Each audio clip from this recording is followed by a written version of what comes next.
I wrote this book because I was puzzled. How did it happen that after 30 years of doing psychotherapy, that during that time when we spent as a society billions of dollars on research into depression, anxiety, addictions, and other forms of what we call mental illness, that not only had these things not gotten better, but they had gotten worse. And not just a little worse, a lot worse. So this puzzled me, and I began to look into this and wonder, maybe the things that are causing us to be having these kinds of distress are not coming from inside us. Maybe it's coming from outside us. I soon discovered that in the United States even, in the 60s and 70s, there was a school of psychiatry called social psychiatry. And there was a social psychology. And these movements in the United States said that, for example, people became depressed not because of chemicals in their brains or circuitry in their brains, or because of genetics, or because of some chemicals in their body, but instead people got depressed because of a depressogenic society. This all began to change around 1980 when a phase of capitalism that its critics call neoliberalism began to come into power in the United States and in the United Kingdom, with roughly the elections of Ronald Reagan and Margaret Thatcher. In the United States, for example, just after Reagan's election, the National Institutes of Health was told that the government would no longer fund research into the social causes of depression and other mental illnesses. We would only fund brain research.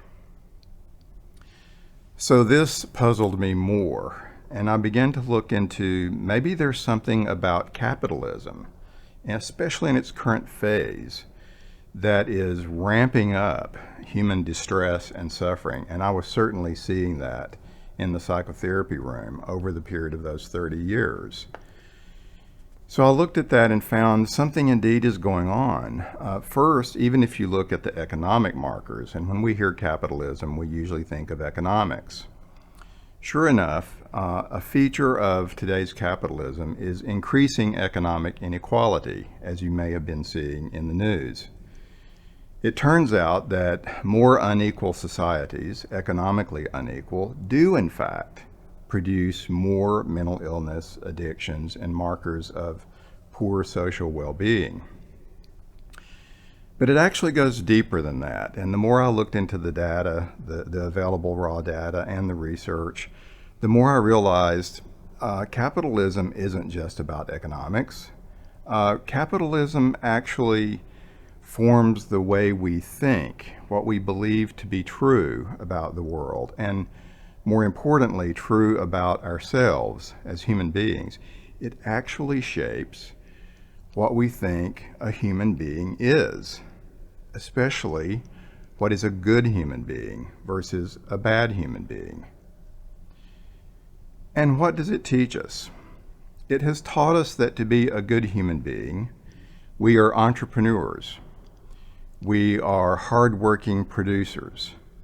And entrepreneurs and producers of what? Well, a lot of things, obviously. But most importantly, we're encouraged to be entrepreneurs of ourselves. So we ourselves as individuals become products, commodities of capitalist societies. And we have drunk this Kool-Aid, so to speak. We believe it, and we act that that is true. How do we do this? Well, we all worry about creating our human capital, improving our brand. We use social media, Facebook, Twitter, Instagram, all kinds of instruments these days to improve our standing, to make ourselves look better, to become more popular, to get more hits.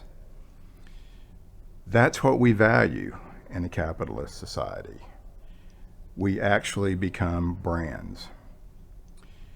And there's another element that you may already hear in that, and that is it encourages and stokes competition. So our fellow human beings are no longer seen as neighbors.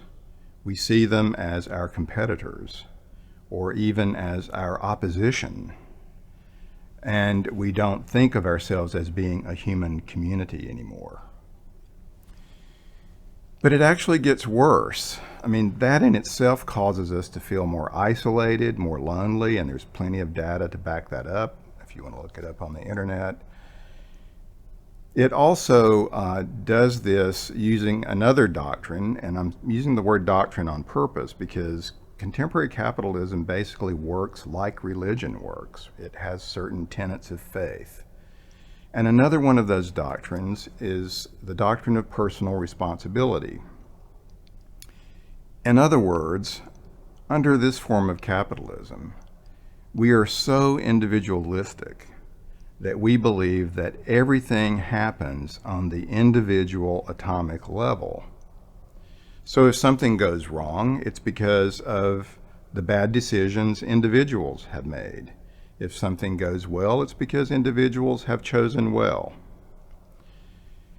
And we have internalized this doctrine so that we believe when we don't make it, it is our own damn fault.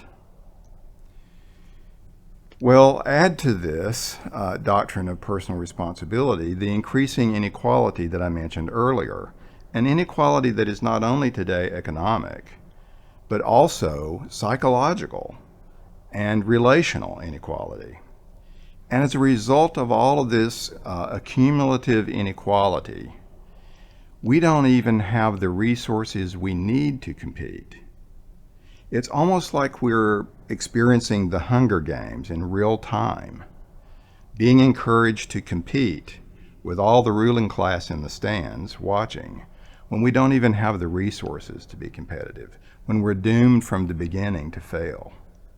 That, my friends, is a setup for all of these increases we're seeing in depression, in anxiety, in addictions, in other forms of mental illness, and in the suicide rates. We've never seen suicide rates as bad in the United States on a continual basis.